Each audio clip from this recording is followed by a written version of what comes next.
The story began with a family who held a birthday party attended by their relatives and colleagues. They invited a guest star who was a cowboy with his son to be the performers to entertain the guests. In the middle of the party, it was shown that there was news on one of the TV stations at the moment. It reported the issue of nuclear war that had been going on for the past 10 years, but it seemed that they were not really paying attention to the information and tend to ignore it without them knowing the party that's supposed to be arousing would be in a disaster the second a nuclear bomb exploded right in Los Angeles City. The explosion made them panic in an instant. It created a catastrophe, and everyone scattered to each other. Some of them who had been prepared for a nuclear war to happen then went into a vault, which we would later call the Vault. 219 years later, there was a bright young woman, cheerful and physically active and athletic, named Lucy McLean. She was the daughter of the overseer of Vault 33. As we should know, not only were there hundreds of vaults underground inhabited by hundreds of residents each, they also had a governing council that regulates all the rules in order to live in that place. As for the example when Lucy asked the three of the councils to arrange her a marriage with someone from the other vaults, since most of the people in her current vault had blood ties to her, mostly relatives. Long story short, after passing the qualifications, Lucy's wedding was held. Her father, as the vault's overseer, and some of the Vault 33 residents were gathered around welcoming the wedding ceremony. Lucy, her father, and several other people then went to meet the other overseer of Vault 32 named Moldaver, the neighboring vault where Lucy's future husband came from. The wedding ceremony went smoothly at first, just like the usual wedding ceremony, and was happily welcomed by everyone. Her father also wished that his daughter's marriage would be blessed with a child. All those joys, but not for Lucy's brother named Norm. A little suspicion was aroused when he realized that her husband's side were not the residents of Vault 32, but rather the raiders who came from the surface.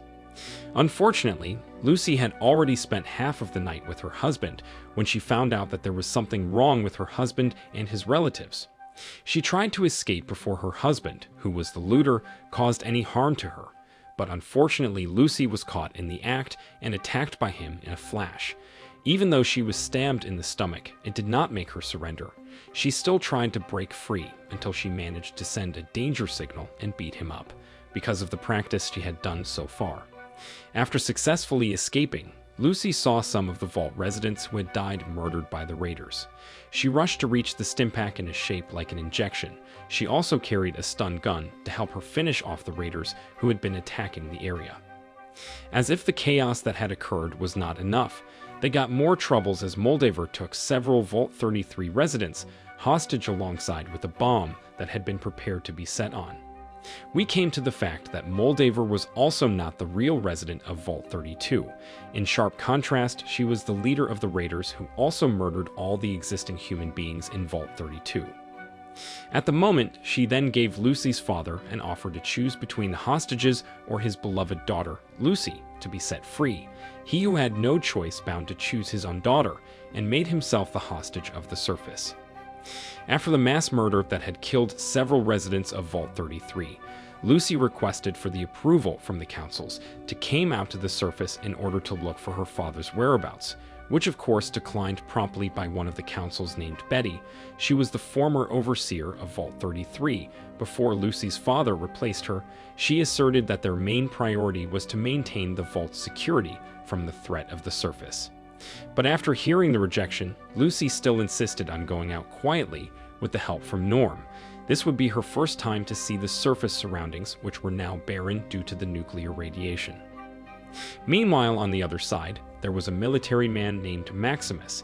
He was the member of Brotherhood of Steel, who took part as a candidate of Titus Knight Squire.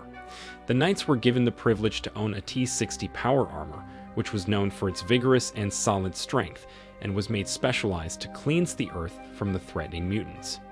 Apparently, when Max saw the T-60 power armor, it brought him back to his past memory when he was saved by the Titus Knight from the war that had destroyed his residence. Since then, he desired to become one of them. He was casted down at the beginning, because after the service and dedication he had been provided all these times.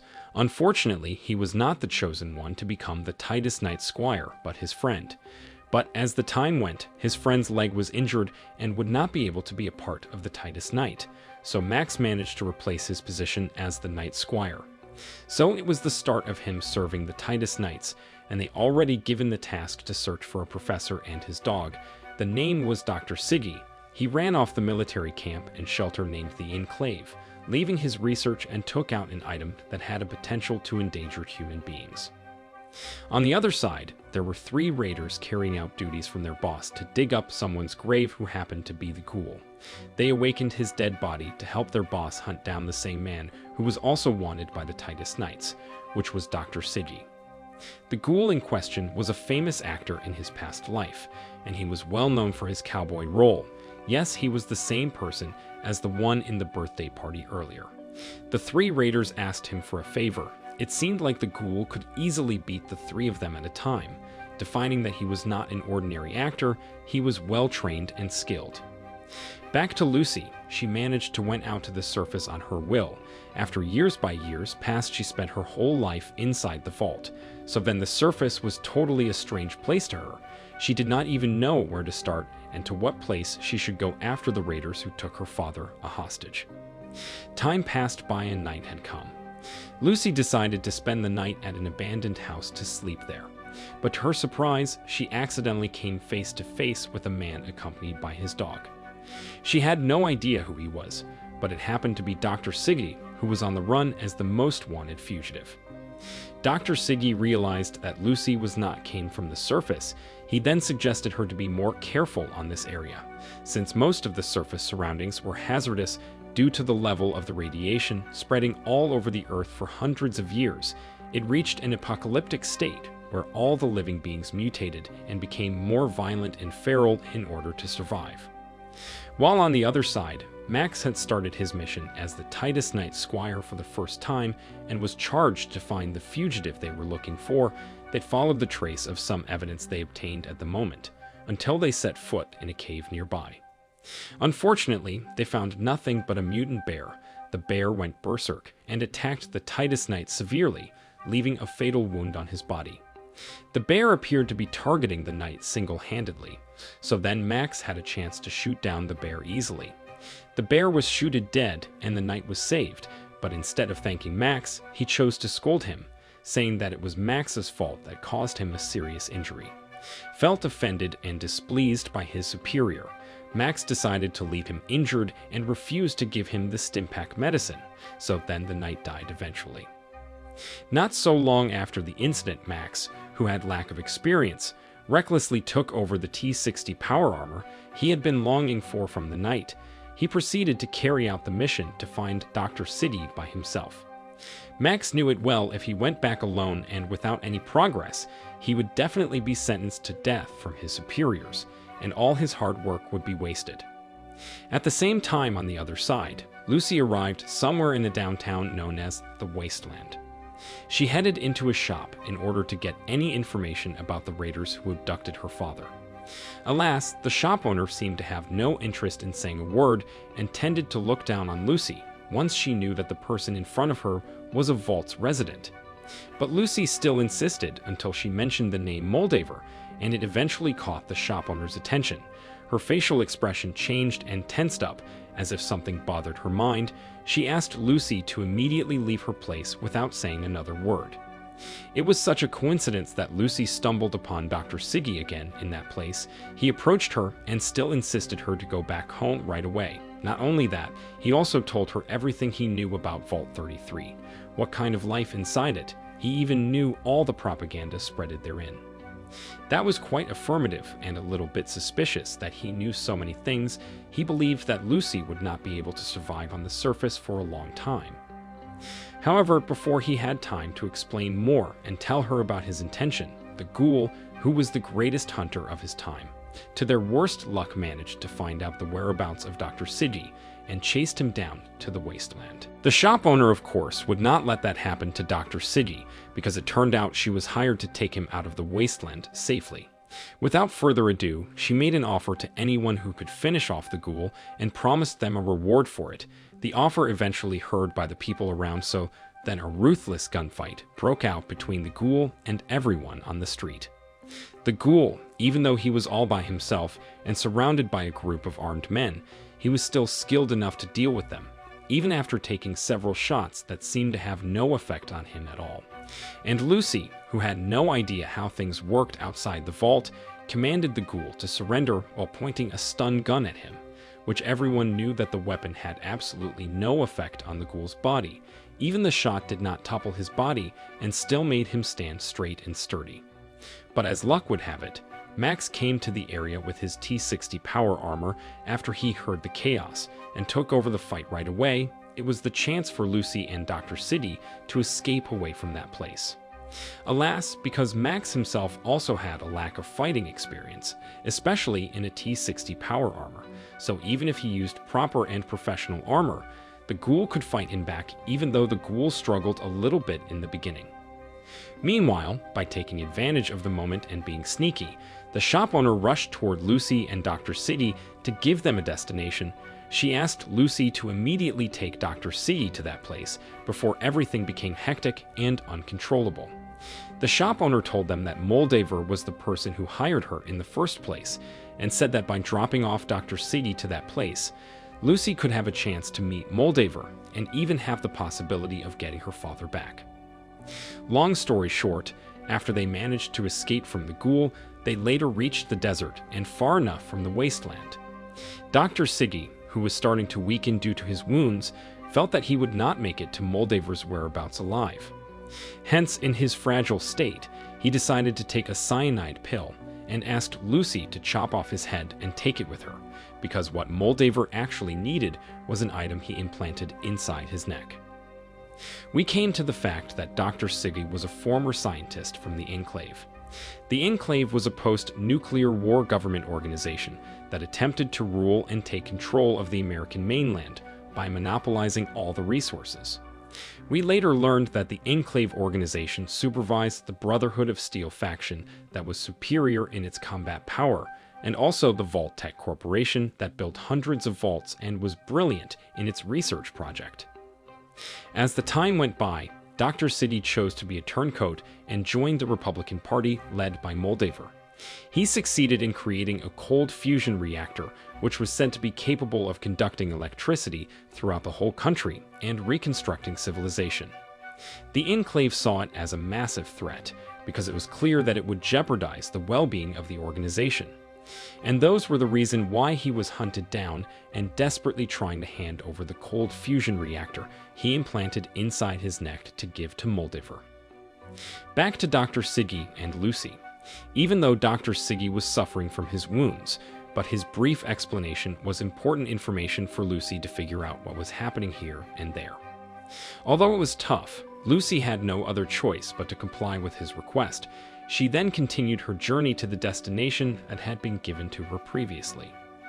We headed back long before everything happened, about 200 years ago, before the nuclear war occurred. It was when the ghoul was still an ordinary human before the nuclear radiation exposed his skin and made him the creature he was now. As we can see, he was a skilled actor who also took a role in a movie, although we might not be able to imagine him as a good father figure, but he was a responsible father and highly dedicated to what he did and what he earned. He worked hard and would do anything as long as he got paid in order to support his family. Apart from being an actor, he also worked with the Vault Tech Corporation as a work partner. The Vault Tech Corporation was a huge private enterprise that had a focus in designing and implementing the network of vaults, now known as the Vaults. Years after years passed by, the ghoul was 200 years old and over. He was stunned as he found the body of Dr. City with the head missing, chopped off from the body. Lucy was also nowhere to be found because she already left the desert before the ghoul, carrying the head of Dr. Siggy to comply with what she had been told to. Knowing that Lucy was also missing, the ghoul hurried up to track Lucy's whereabouts using Dr. Siggy's dog. Before the ghoul headed to where Lucy was, he had taken the antidote made for the ghouls in order to stay sane. If one moment he missed the antidote, he would go feral until he lost his consciousness. On the other side, after tracking down the long road following the intended destination with Dr. Siggy's head in her hand, Lucy finally made it to a sunken city, and when she stood close to the water, a monster appeared in front of her in a flash. it snatched Dr. Siddy's head from Lucy and frightened her for a moment. And when she had not finished processing the incident yet, as if it was her worst luck, the ghoul that had been tracking down Dr. Siddy finally found Lucy's whereabouts and demanded the item he was looking for straight away. But there was the problem. The item had been snatched by a monster that also ate it without hesitation. Of course, the ghoul did not believe that. He searched through Lucy's belongings harshly. Not only that, he also threw Lucy into the water to use her as bait. To their surprise, not long after, the monster emerged from the water. Lucy, who was used as bait, was almost eaten by the monster. Fortunately, she managed to escape from the water after Dr. Siddy's dog came to rescue her and bit the monster. It succeeded in making the monster turn over back into the water. But ironically, due to the chaos, the ghoul's antidote broke, and it was very crucial for the ghoul. Him, with anger surrounding his head, forcefully pulled Lucy to come with him to the place where he usually brought the antidote. Meanwhile, in Vault 33, Norm was shown being tried by the council for his actions in aiding Lucy's rebellious escape out of the vault.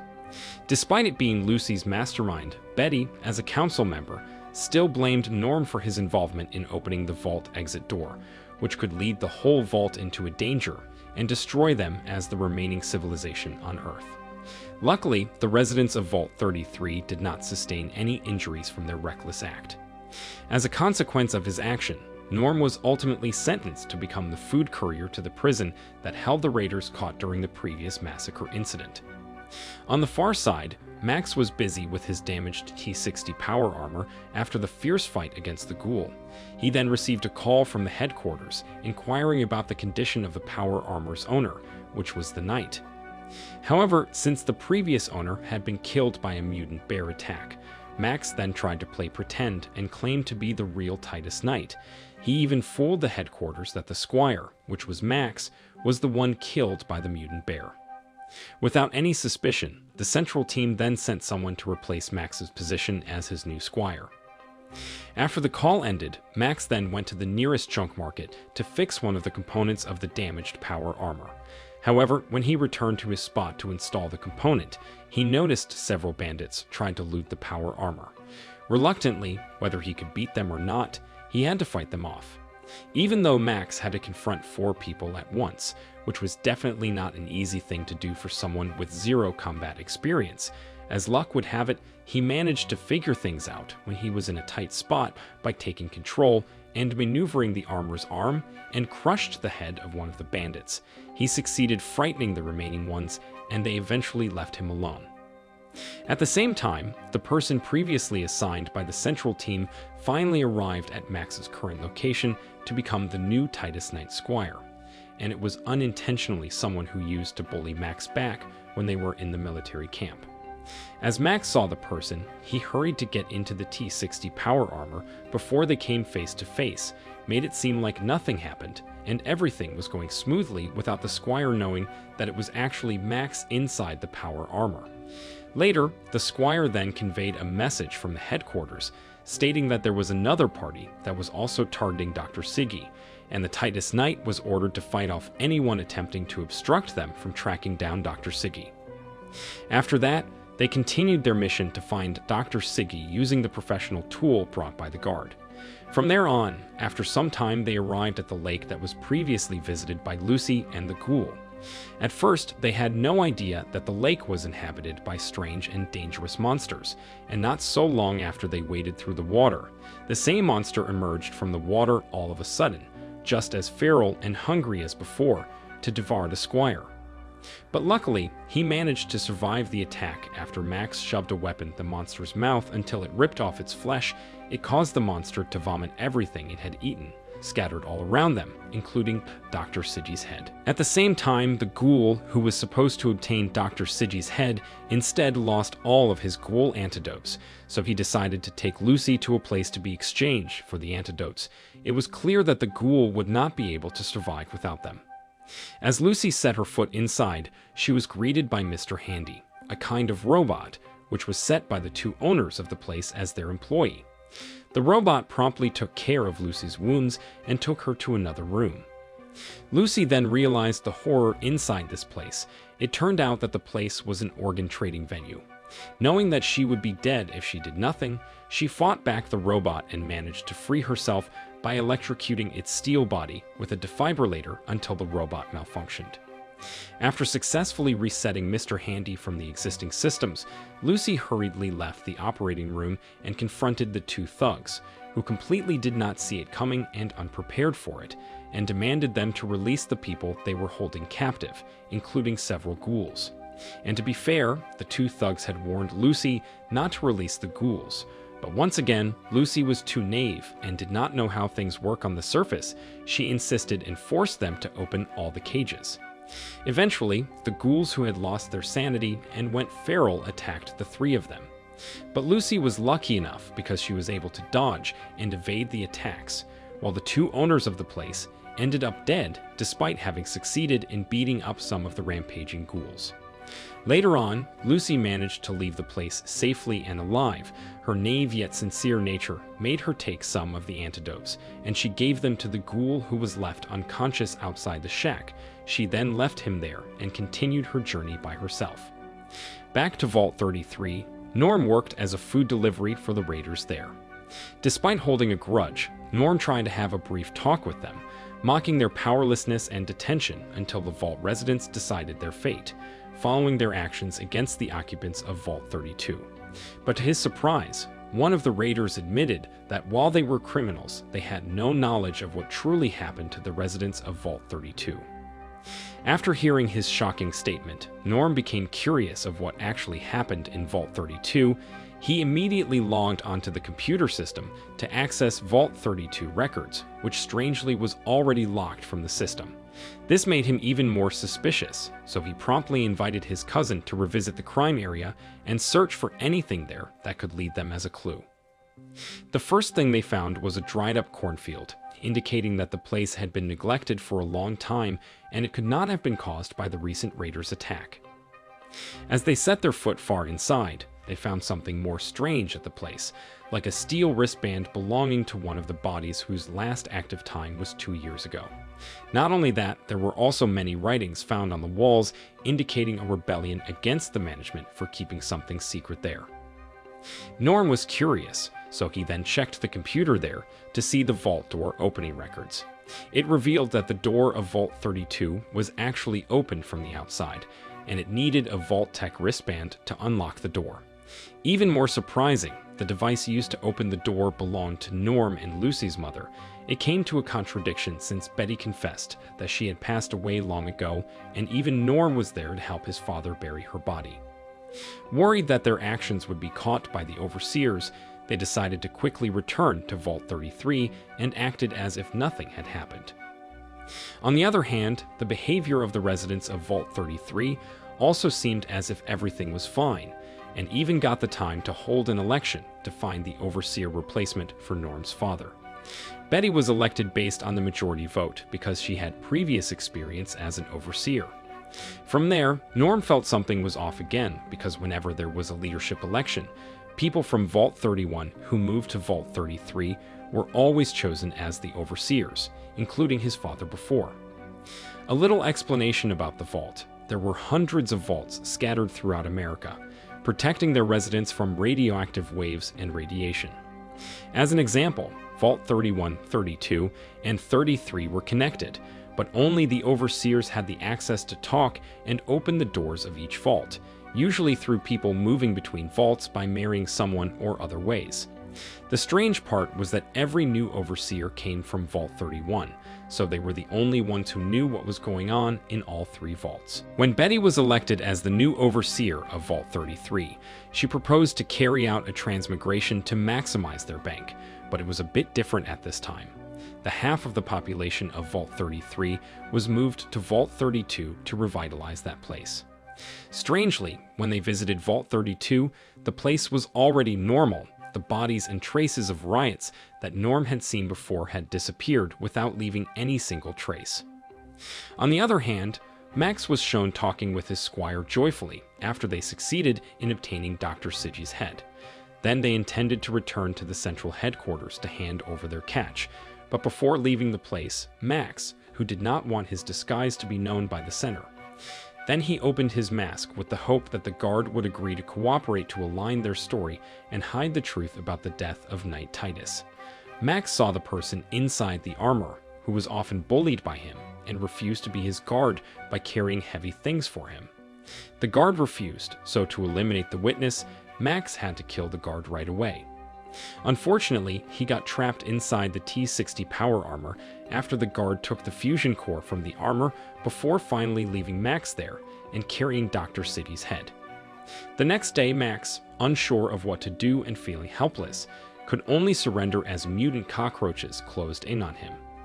In that moment, Lucy appeared and helped Max exterminate the cockroaches before getting him out of his armor.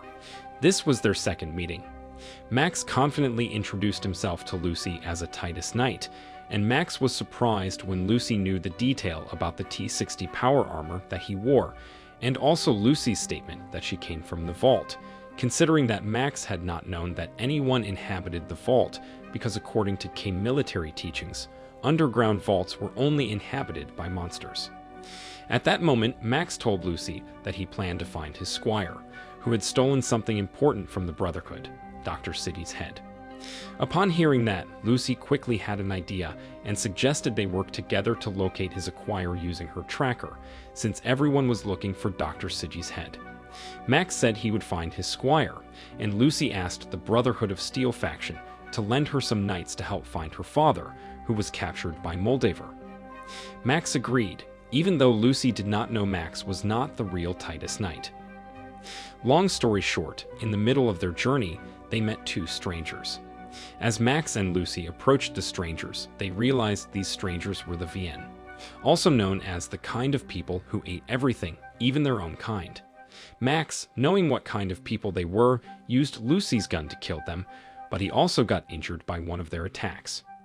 In short, after a long journey, they finally reached the new capital of California. Lucy was surprised because the place was hit by a nuclear bomb 20 years ago, but now it was supposed to be the beginning of a new civilization for the Vault residents. Max, one of the survivors of the explosion, was shot in the arm earlier, so they decided to search one of Vault Tech Corporation's empty labs for medicine to heal him. However, when they entered, they fell into a trap and were knocked out. When Lucy regained consciousness, she realized they were inside Vault 04. In short, once they explained their situation to the residents of Vault 04, including Lucy, who just discovered their existence, after they told them what happened, Lucy and Max quickly got the help they needed for their injuries. Not only that, Max, whose background was from the surface, also got the same treatment as Lucy.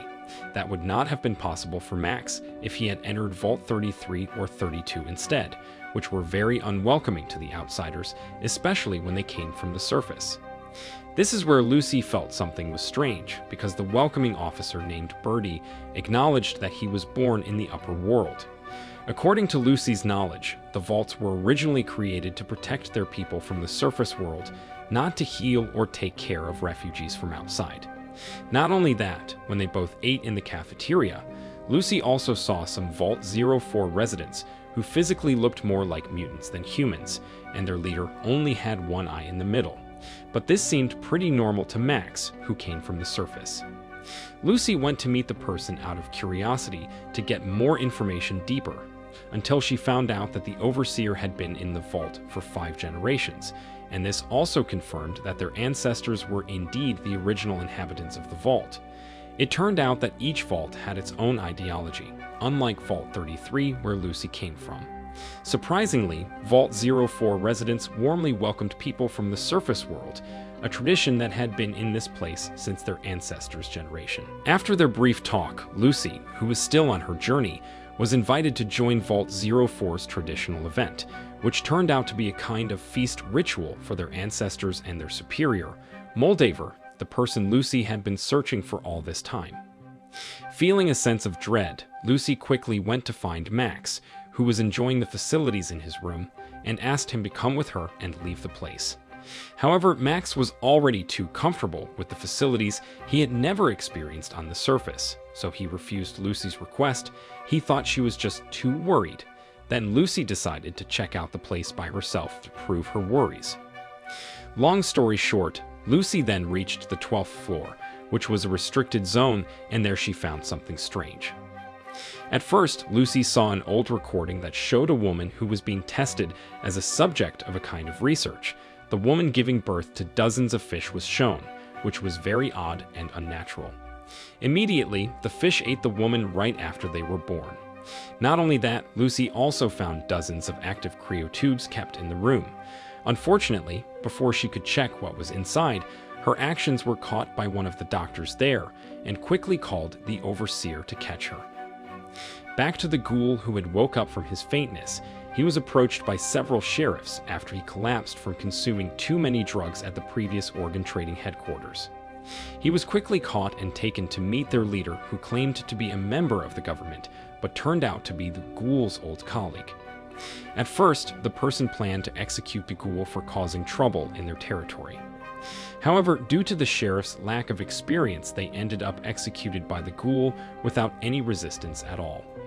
Before the ghoul left the place, he asked about a poster of a woman he had seen around here. According to his old partner, the woman was Moldaver. A flashback of the ghoul was shown before the nuclear war happened. He was employed as an advertisement star for Vault-Tec, a corporation where his wife also worked there. At that time, the ghoul and his wife held a celebration party at their home after the Vault-Tec Corporation was successfully approved by the American government to build an anti-nuclear vault. The ghoul disagreed because he was fundamentally against the war. However, because Vault-Tec Corporation was his wife's workplace, he had no choice and was forced to agree to host the party just as a formality. At that time, one of the ghoul's colleagues appeared to tell him that he was against the decision that appeared to support the Vault-Tec Corporation. This colleague then went to meet the ghoul at a bar. In their conversation, he gave the ghoul a secret meeting invitation and asked him to come there so he could find out how dirty the corporation where his wife worked was.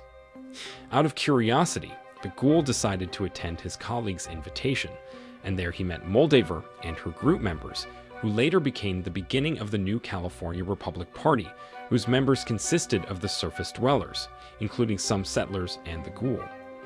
At the meeting, Moldaver started the conversation provocatively, suggesting that when the merchants had more power than law enforcers, they could buy them off. In this case, they worked together to sell the end of the world with nuclear war threats, causing the sales of the underground Vault-Tec Corporation to explode. Meanwhile, Moldaver discovered a fusion core, which could provide power for hundreds of years, leading Vault-Tec Corporation to buy up all legalities, and even the corporation where he worked. He suspected that his wife, with some crazy rich people, might be planning something bait at the moment. To confirm his suspicions, he then gave the ghoul a kind of spy device to spy on his wife and prove his statement. At first, the ghoul threw away the spying device because he thought it would feel like betraying his own wife, but after thinking about it over and over, the ghoul took back the spying device.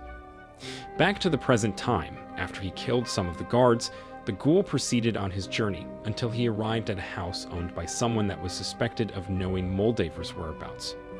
Under the pressure from his father, who recognized the ghoul's danger, the son confessed that Moldaver might be at an observatory or the observation spot designed to look like a defensive fort.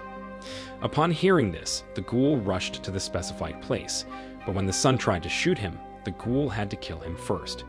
Meanwhile, in Vault 04, Lucy was shown being interrogated by the overseer for her transgression of entering a restricted area and attacking a resident. At this moment, Lucy, who had previously seen an old recording of a woman being tested as an object of a research, later on she questioned the assistant of the overseer's whereabouts, so then the vault played the recording in full length.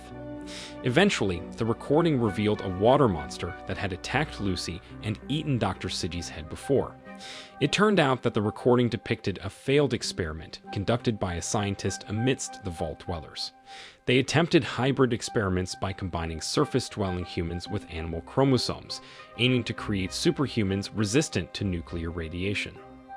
However, the project failed, resulting in the death of most of the original residents. This experiment left behind only the experimental subjects, which was the main reason why the vault residents seemed strange and looked like a mutant. Conversely, they were also surprised to hear that there were no experiments like the ones they mentioned earlier in Vault 33, where Lucy came from. Lucy faced punishment from the authorities of Vault 04 for causing trouble, but instead of being beheaded, she was simply expelled from the vault and sent back to the surface. At that moment, Max thought that Lucy was in danger. He stole a fusion core from the vault for his power armor and rushed to rescue Lucy by causing chaos in that place. Fortunately, Lucy successfully stopped Max. Lucy said that she had been freed. Then they exited Vault 04 together and continued their journey to find Dr. Siggy's head outside. After they stepped outside, Lucy asked Max to return the fusion core he had stolen because, as they knew, it was the energy source for the entire vault. If it was removed, their energy reserves wouldn't last for 3 days. In short, from this journey, they became closer. Eventually, Max admitted that he was not a Titus Knight and had been lying since the real Titus Knight was long dead. But instead of being disappointed, Lucy accepted Max's confession, and she even invited him to stay with her in Vault 33 after she saved her father. On the other side, it was shown that Max's squire staggered due to some injuries from being stepped on by the T-60 power armor. Along the way, he met someone claiming to be a doctor and offered to help him treat his leg. Even though he did not look like a real doctor based on his appearance, the doctor had a serum that could instantly heal the squire's leg. After his leg wound healed, he continued his journey to the nearest radio transmitter to inform the headquarters that he got the head of the person they were looking for. Upon arriving there and successfully contacting the center, instead of a helicopter, it was Max and Lucy who came intending to take Dr. Siggy's head back. There was an interesting moment when the squire got caught in a trap and was pierced by an arrow in the neck, but it did not hurt him at all. Instead, the wound healed instantly. Max immediately confirmed that his squire took the ghoul medicine, which would turn him into a ghoul later because of the serum given by the fake doctor who had treated him. Not long after that, the assistants from the Brotherhood's central headquarters finally arrived.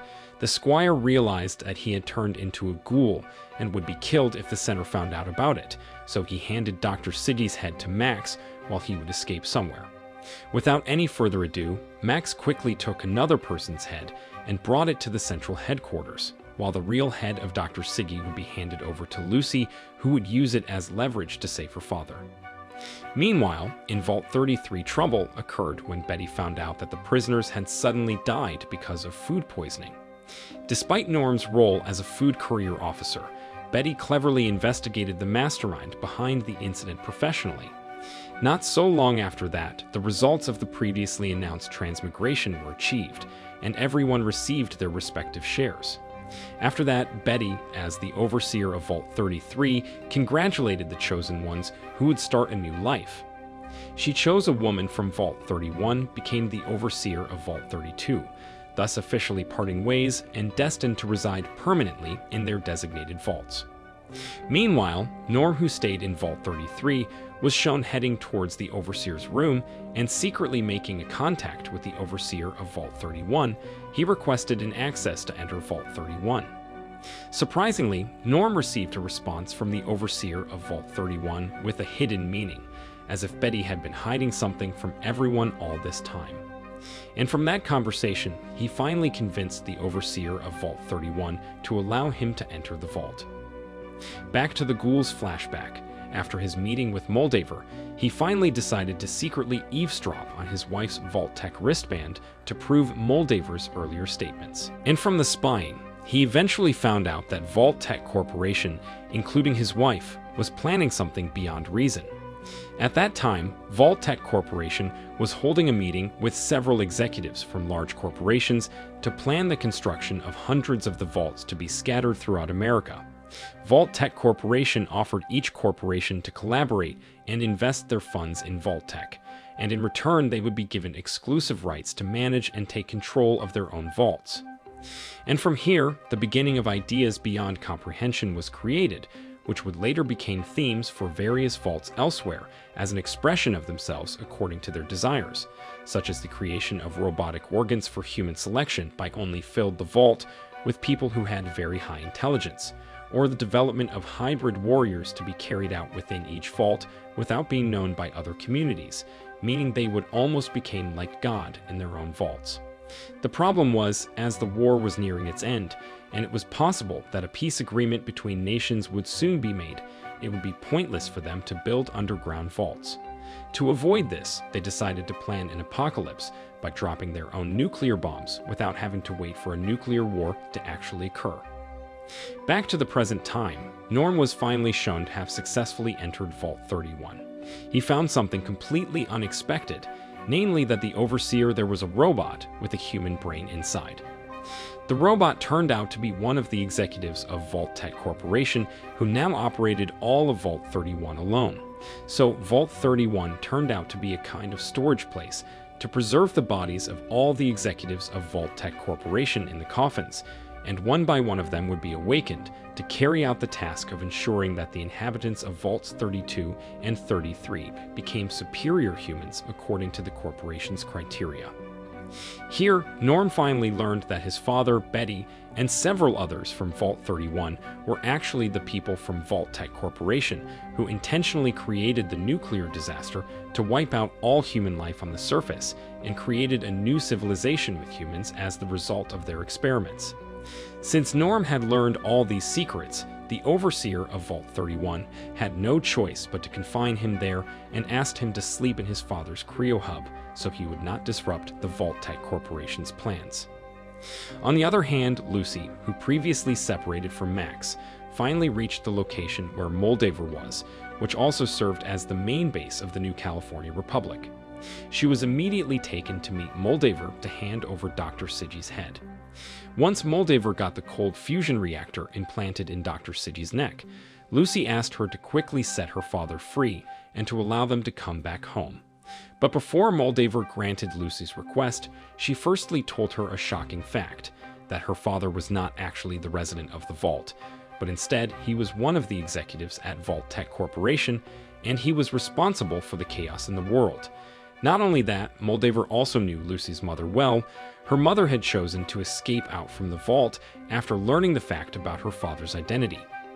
Moldaver also mentioned that Lucy's mom tried to escape from the vault with Lucy and Norm, but her dad at that time did not let it happen and asked her to return to the vault instead. And because her mom rejected him without hesitation, he decided to take Lucy and Norm with him while he bombed the entire city to the ground, the same city where Max came from.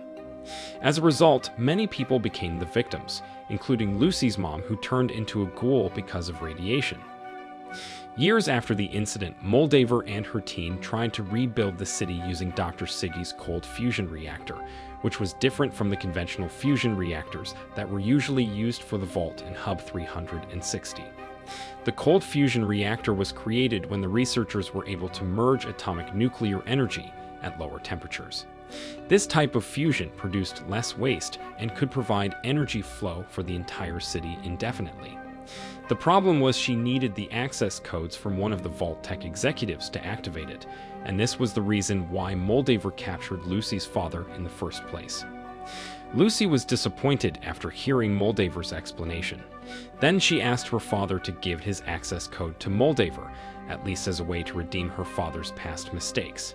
At the same time, Max, who had been picked up earlier, finally arrived at the Brotherhood's headquarters. Shortly after, the faction's leader found out that Max handed them a fake head of Dr. Siggy. But instead of sentencing him with a punishment, he convinced Max to pursue his dream of becoming a knight. He promised him the chance to lead the T-60 power armor unit if he succeeded in obtaining the object they needed. Max found it hard to reject the offer, so he eventually agreed. Immediately, the Brotherhood of Steel faction sent all its raiders to attack the new California Republic's headquarters. The battle between the two major parties finally started, where both sides were actually just trying to defend their respective ideologies to create a new ideal of civilization. Unfortunately, to achieve that state, they had to fight each other, and it would cause many victims.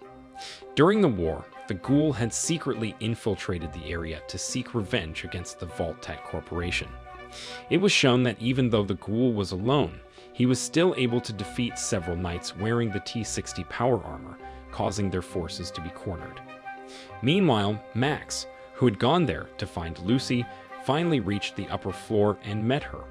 Due to Lucy's chaotic state at the time, her father asked Max to free him, Lucy did not realize it. As a result, Lucy's father managed to get hold of a T-60 power armor and attacked Max until he fainted.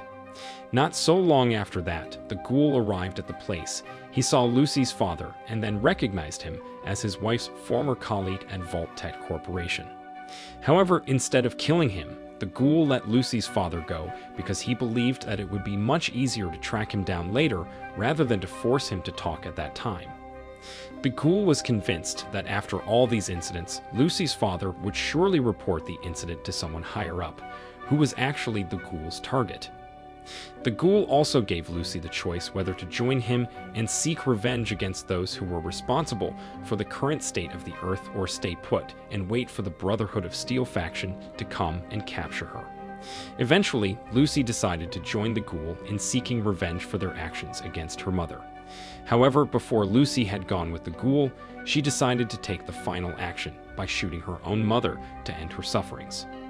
After the ghoul and Lucy left, Max, who had been unconscious after being attacked by the T-60 power armor, started to gain his consciousness back, and at the same time, Moldaver also appeared at the place with some injuries on her body. Max, who had learned the truth, chose to stay silent and let Moldaver blame the cold fusion reactor activated by Lucy's father. This allowed Max to witness the history of 200 years ago. Electricity finally lit and brightened the entire city. Unfortunately, Moldaver was in a critical condition. She could not survive, and then she eventually died from the fight to protect her beliefs against the Brotherhood of Steel faction's attack. Max, who was right there with her, suddenly became a hero, because everyone believed he had successfully defeated the leader of the New California Republic Party, and the story ended here.